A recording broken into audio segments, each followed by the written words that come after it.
Hi everyone! In this video we will run through one of a very useful feature of Mr.Dimmer, which is called DMX Daisychaining.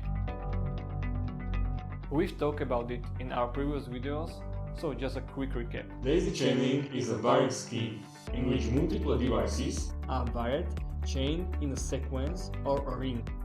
And because engineers are like the children playing out in a meadow weaving garlands, they adopted the term and are now using cables instead of flowers. Pretty poetic. Most dimmers don't include daisy chain feature.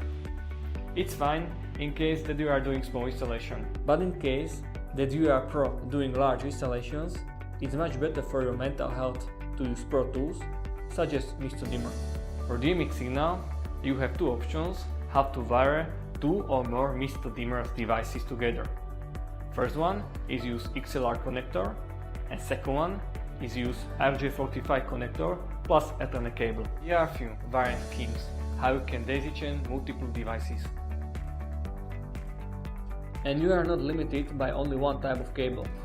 We usually combine XLR connector and RJ45 connector. We use Ethernet cable for one simple reason. It is much cheaper and you can buy it basically everywhere. The only restriction is your circuit breaker. Technicians usually use 2.2 kW on shows. In next video, we will talk about status LEDs, which are located on front panel of Mr.Dimmer. In the meantime, please don't forget to subscribe to our newsletter and YouTube channel.